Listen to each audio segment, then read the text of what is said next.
मैं क्या sir?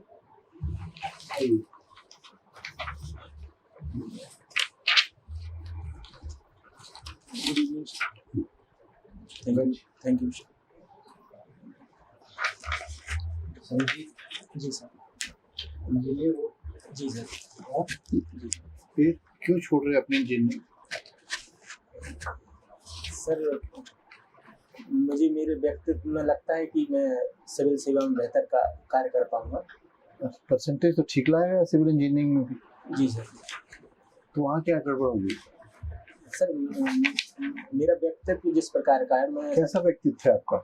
Sir जैसे कि मैं विभिन्न क्षेत्रों में जाकर कार्य करना पसंद करता हूँ। अच्छा, एक साथ कई कार्य करता हूँ। इंजीनियर के क्षेत्र में बहुत ही मजा आता है यार, आज यहाँ कल वहाँ। हाँ सर यहाँ पर सर अधिक अपॉर्चुनिटी मिलती है सर, संसाधन भी मिलते हैं जिनका हम प्रयोग कर सकते हैं बेहतर लोगों के उत्थान के लिए। तो इसका क्या करोगे?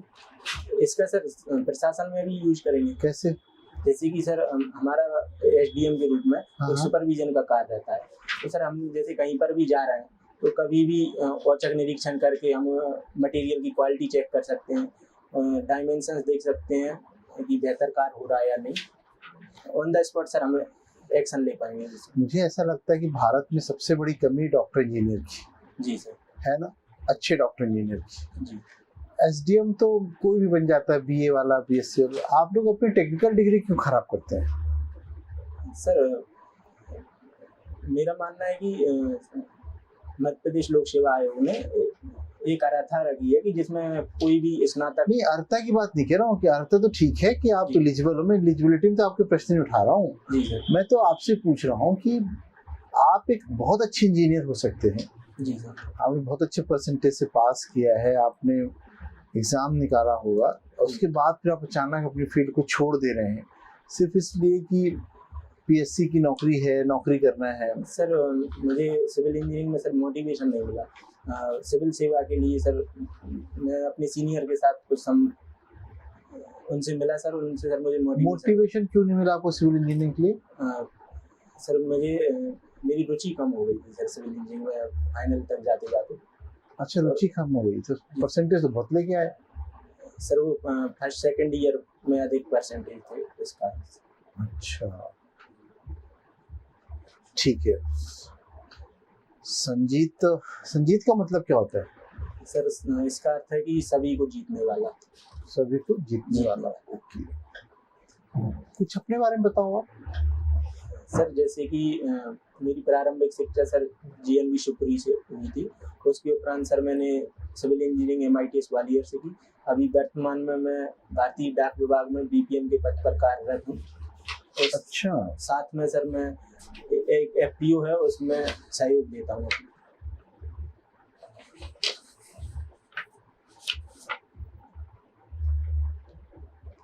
शासकीय भारतीय डाक विभाग में आप किस पद पे हैं आप? BPM branch post master. Okay, central government job है। जी सर। कब से आपकी पोस्टिंग हुई है इसमें? सर 30 जुलाई 2021। 30 जुलाई 2021 से।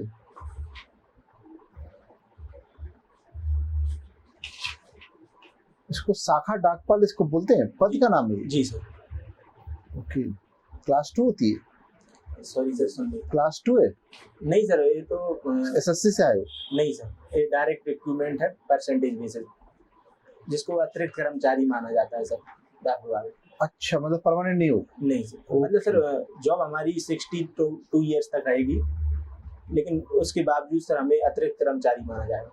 अच्छा, टोटल सैलरी इन हैंड 16,780 रुपए दे रहे हैं? जी सर। अरे बाप रे, इतनी कम सैलरी है?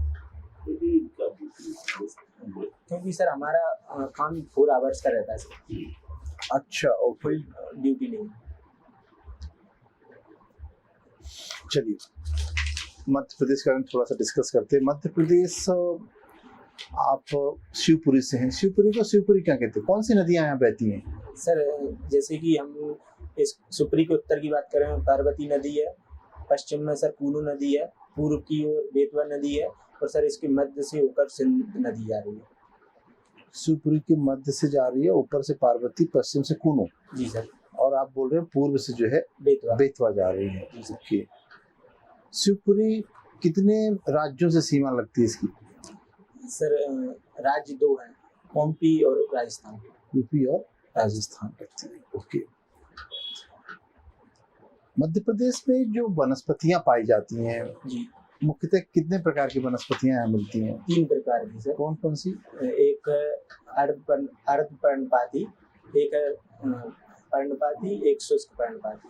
शुष्क वनस्पतियां किस प्रकार की जलवायु में पाई जाती हैं? जिसमें सर कम वर्षा होती है। कितनी वर्षा? 50 से 100 सेंटीमीटर वर्षा। 50 से 100? जी सर। कि 70 से कम? सर मैं गलत हो सकता हूँ, मैंने बुक में यही पढ़ा है।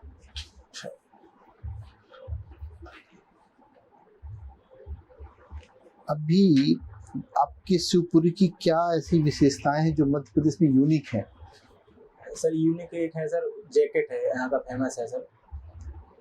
बद्रवास की एक जैकेट बनती है जो अच्छी क्वालिटी की है और कम दाम पर प्राप्त होती है, जिसको सर नेपाल जैसे देशों में एक्सपोर्ट भी किया जा रहा है।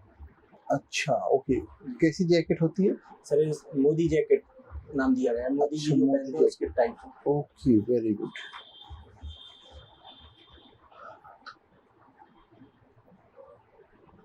भारत एक संघात्मक राज्य है। जी सर। अगर मैं कौन सी 3 फीचर बताइए जो भारत संविधान में आपको दिखते हो और जो भारत को संघात्मक राज्य के रूप में बना देते हैं, कौन कौन से होंगे वो? सर एकीकृत न्यायपालिका है। मैं संघात्मक का पूछ रहा हूँ, आप एकात्मक बता रहे हैं शायद। सॉरी सर, गलती माफी चाहूँगा। जैसे कि सर विभिन्न राज्यों और केंद्र की शक्तियों का बंटवारा है।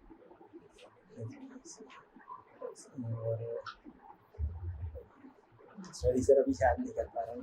ठीक है, कोई बात नहीं। संसदीय शासन प्रणाली क्या होती है? सर संसदीय शासन प्रणाली में जो इस पर ब्रिटेन की प्रणाली पर आधारित है, जिसमें कि लोग अपने प्रतिनिधि को चुनते हैं, जो कि अपने कार्य प्रमुख को चुनेंगे, प्रधानमंत्री को। जिसमें वास्तविक शक्ति सर कार्यपालिका में रहेगी। जैसे कि जो कार्यपालिका रहेगी वो विधायिका से चुनकर आएगी, विधायिका में से उसका चयन किया जाएगा कार्यपालिका में। और जो राष्ट्र प्रमुख होते हैं वो सिर्फ वास्तविक राष्ट्र प्रमुख न होकर सैद्धांतिक रूप से प्रमुख होते हैं सर। अच्छा, और दूसरी विशेषता? सर इस पर सर कार्यपालिका पर सर विधायिका का नियंत्रण रहता है। कार्यपालिका पर विधायिका का नियंत्रण रहता है। जी सर। Very good. और सर इसमें सर एक ये है कि जब यदि राष्ट्रपति कोई विधेयक वापस करते हैं तो उसको साधारण बहुमत से फिर से भी पारित नहीं, ये संसदीय शासन प्रणाली विशेषता कहाँ से? सर ये तो हमारे देश में सिस्टम है, ठीक बात है। ये तो वीटो पावर हो गया, आप तो वीटो पावर में चले गए। कोई बात नहीं, चलिए वीटो पावर। थोड़ा सा इकोनॉमिक्स में आते हैं। आपने कैश रिजर्व रेशियो सुना है? जी सर। CRR क्या होता है ये? सर ये जैसे कोई बैंक है, उसकी जितनी भी जमा पूंजी है उसका एक निश्चित भाग RBI के पास बैंक को रखना होता है, जिससे कि उसकी लायबिलिटी बने, RBI उसका पेमेंट कर सके जब वो दिवालिया हो। ओके। और SLR क्या होता है फिर? सर स्टैट्यूटरी लिक्विडिटी रेशियो, जो कि बैंक को अपने पास एक निश्चित मात्रा में रखना ही होता है, जिससे कि जो ग्राहक आएंगे उन्हें वो पेमेंट करने। किस रूप में रखना पड़ता है? सर जैसे कि सोना भी हो सकता है और मुद्रा भी हो सकती है। मौद्रिक नीति क्या होती है? मौद्रिक नीति से तात्पर्य सर मुद्रा के बाजार में मुद्रा के चलन के लिए, जैसे कि कम या ज्यादा मुद्रा किस प्रकार से संचालित की जाएगी महंगाई को काउंटर करने के लिए। कौन डिसाइड करता है? भारत सरकार करती है। भारत सरकार करती है। मैं सर सॉरी सर, उसमें गलत हो सकता हूँ, मैं कंफ्यूजन में। ओके, RBI कोई बात भारत सरकार। ठीक है। ये शिवपुरी की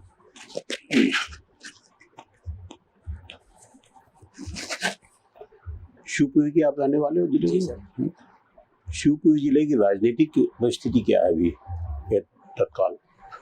सर हाल ही में अभी जो वर्तमान में सर भाजपा थोड़ी अधिक सुदृढ़ स्थिति में है कांग्रेस की अपेक्षा। कारण? सर उसमें अभी एक बड़े राजनेता कांग्रेस के सर बीजेपी में शामिल हुए थे 2020 में। कौन? माननीय केंद्रीय मंत्री ज्योतिरादित्य सिंधिया जी, जिसके कारण सर उनके साथी समर्थक विधायक जो थे उन्होंने सर बीजेपी ज्वाइन कर ली थी। उनके पिताजी का क्या नाम है? सर स्वर्गीय माधवराव सिंधिया। उनकी माँ का या पिताजी दोनों का? किसके सर? माधवराव सिंधिया के। सर उनकी माताजी का नाम था विजय राजे सिंधिया और पिताजी का नाम था जीवाजीराव सिंधिया। ये ग्वालियर का किला तो आपने देखा होगा? जी सर। क्या क्या विशेषता है उसकी? सर उसमें मानसिंह पैलेस है और गुजरी महल है सर, और सर पास में ही संग्रहालय भी है। वहाँ कुछ ऐतिहासिक घटना विशेष कुछ हुई? ऐतिहासिक सर में अभी किसी की हत्या, किसी की मर्डर, किसी फांसी देना? सर एक इसको तो मैं याद नहीं कर पा रहा हूँ। ये घटना हुई थी दाताबंदी छोड़ जो गुरुद्वारा है सर, उसमें मुगल काल में। मुगल काल में सर? जी सर, मुगल काल की ये घटना है। मुगल काल में ऐसी कोई बड़ी घटना वहाँ हुई हो? सर औरंगजेब के जमाने में? औरंगजेब के,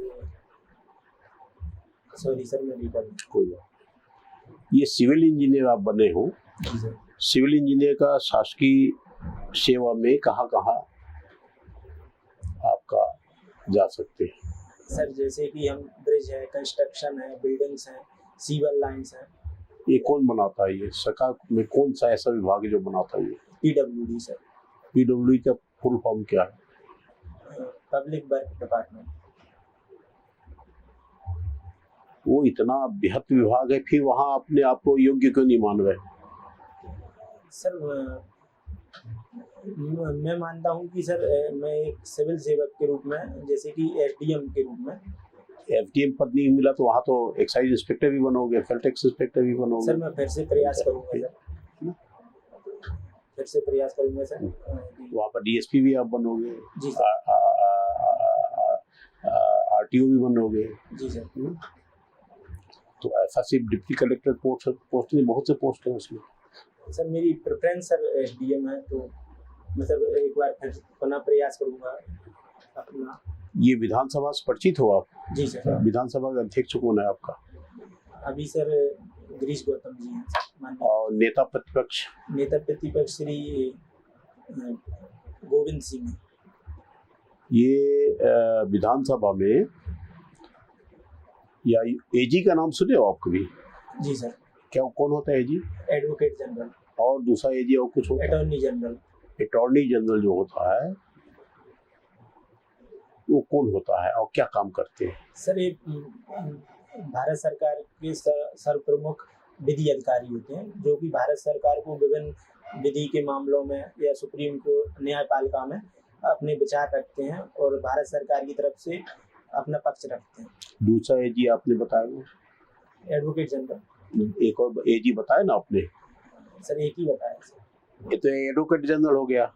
दूसरा ऑडिटर जनरल बताया आपने? ऑडिटर नहीं बताया सर, एडवोकेट जनरल एंड एक अटॉर्नी जनरल बताया। अच्छा चलिए ठीक है। एक वो होता है आपका ऑडिट करने वाले, जी कहते हैं ना कि सीएजी। सीएजी जी सर। है ना, सीएजी। जी सर। सीएजी का स्टेट में क्या रोल होता है? स्टेट में सर उनका लेखांकन और सर दोनों है, जैसे कि लेखा भी लिखेंगे और उनका परीक्षण भी करेंगे। लेखा परीक्षण जो होता है जी सर, उसके बारे में कुछ बता पाएंगे कि जैसे ऑडिट हुआ आपका एसडीएम ऑफिस का, जी सर, तहसील ऑफिस का, पीडब्ल्यूडी ऑफिस का, महिला बाल विकास अधिकारी ऑफिस का, डायरेक्टरेट का, मंत्रालय का, ये कैसे क्या होता है? कुछ है ऑडिट के बारे में जानकारी? सर इसके बारे में पेपर में आता है ना, इतना घपला हो गया, इतना पैसा खर्च नहीं किया गया, सर न्यूज़पेपर में आता है। जहाँ तक मैंने पढ़ा है इतना मालूम है कि जैसे जो भी बिल्स होते हैं उनका पहले लेखांकन किया जाएगा और जब सीएजी आएंगे तो उसकी सर चेकिंग करते हैं। चेकिंग करने के बाद रिजल्ट का क्या होता है? रिजल्ट सर वो रिपोर्ट सबमिट करते हैं सर। किसको? राज्यपाल को।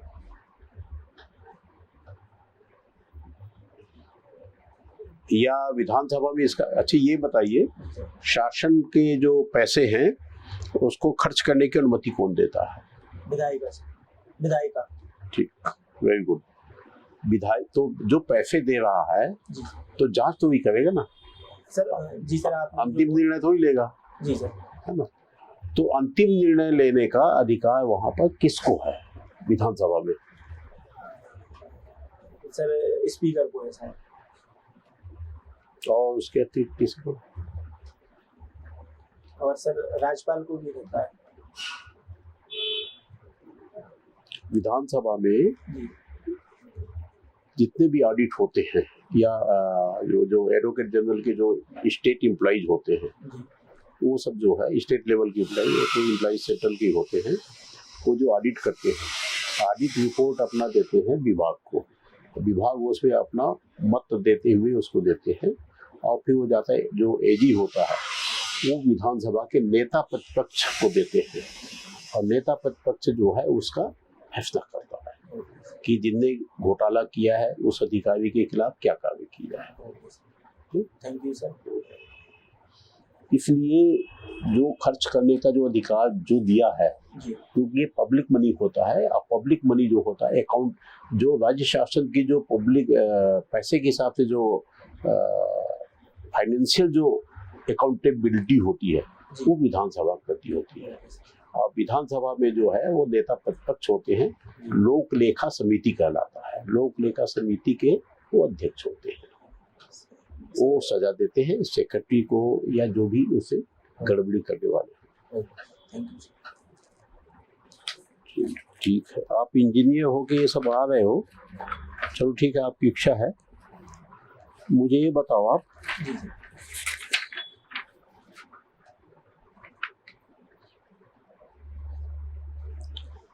क्या प्रोड्यूसर क्या लिखा है आपने? FPO sir. क्या होता है ये? Sir farmer producer organisation. क्या होता है ये? सर इस एक प्रकार का संगठन है किसानों का, जिसको भारत सरकार द्वारा कंपनी एक्ट के तहत पंजीकृत किया जाता है। अच्छा, क्या नाम करते हैं इसमें आप लोग? सर मैं अभी सर पहले मैंने सर इसका गठन कराया था, लेकिन अभी वर्तमान में जॉब के कारण सर मैं इसमें थोड़ा सहयोग के रूप में कार्य करता हूँ। सहयोगी के रूप में। संगठन काम कैसे होता है? सर ये सहकारिता की भावना से कार्य करता है, जैसे कि जो किसान है वो इसके शेयर खरीदेंगे, उनकी ये कलेक्टिव मनी होगी, उससे किसी कंपनी से टाई अप करेंगे, इनपुट्स को कम दाम पर खरीदेंगे, और जब सर विक्रय किया जाएगी फसल को तो सर डायरेक्ट कंपनी को बेचेंगे, तो उससे उन्हें एफपीओ को फायदा होगा, और एफपीओ में शेयर धारक जो हैं लास्ट में सर किसानों को ये इसका बेनिफिट मिलेगा शेयर अंश के रूप में। ठीक है, थैंक थैंक यू।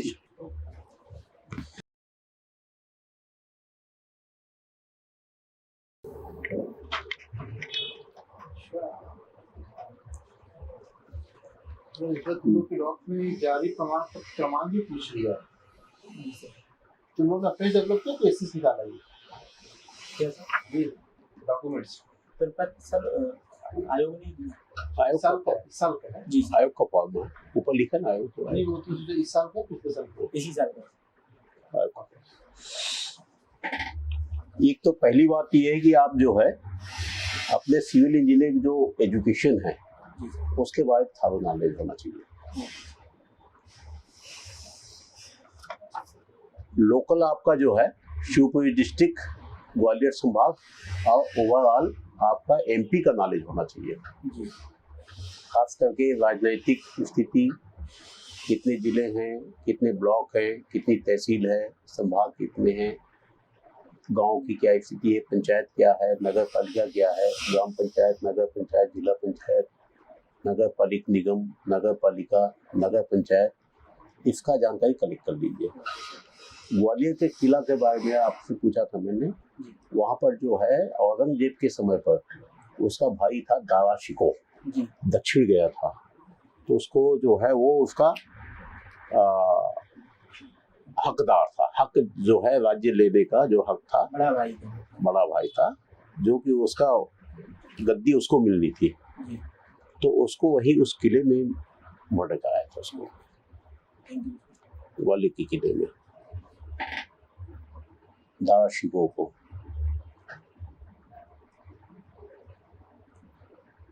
और ये जो आपका आरटीआई है, जी आरटीआई समझते हो ना, जी सर, आरटीआई और आरटीई, दोनों।